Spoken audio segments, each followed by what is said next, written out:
Should you show your child's face on social media? Do you show your child's face on social media? My name is Taylor Bruck. I'm a news anchor and reporter in Ohio, and I just recently did a story about the dangers of showing your child's face on social media.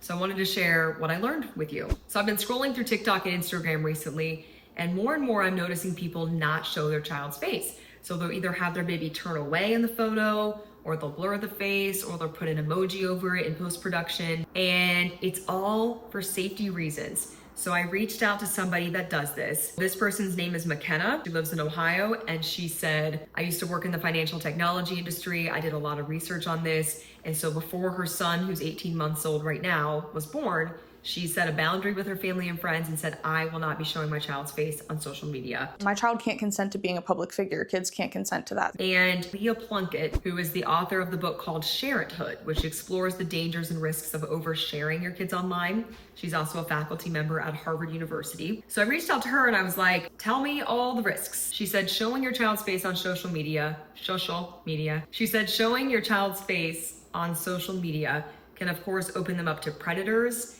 It can open them up to identity theft, harassment, cyberbullying, of course, and then exploiting their innocence. There is no need for a potential future employer, future date, future insurance provider to have a trail anywhere of when a child learned to sleep through the night, when they were toilet trained, were they having tantrums in school? But she said the risks are growing because of artificial intelligence. So she said right now, there are basically no limits to what predators can do. There are even reports of people creating CSAM, which is child sexual abuse material with AI images. So your child's name, image, likeness that you're sharing on your social media, sometimes predators, pedophiles, can take all that and create deep fakes and basically have your child doing whatever they would want them to do. The National Center for Missing and Exploited Children said it's received nearly 500,000 reports of AI-generated CSAM, which is child sexual abuse material,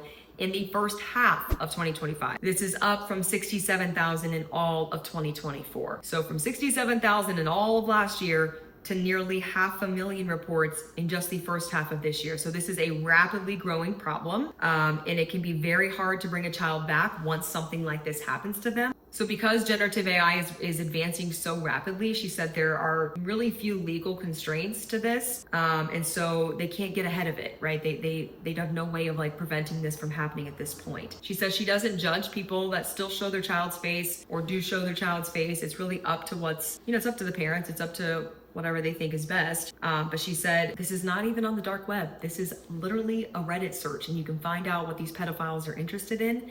And just after knowing that information, I was like, nope, I am not going to risk it. So McKenna knows there are benefits to social media. She's had videos reach 14 million views. She's a micro-influencer herself, but she told me that she wants her children to make that decision to get on social media if they want to. She does not want to make that decision for them. So I want to know, do you show your child's face on social media? Why did you decide to do that? Will you still show your child's face after learning this information? And just, what are your thoughts? It seemed like it was no big deal, and now it's becoming increasingly a big deal. So hopefully this was helpful. I'm gonna be sharing more about what I learned in my journalism and in my stories in future videos. So if you're interested, be sure to like, comment, share, get this information out there, because the more people that are aware, the more that can at least be informed users of technology, and then they can make the best decision for their family.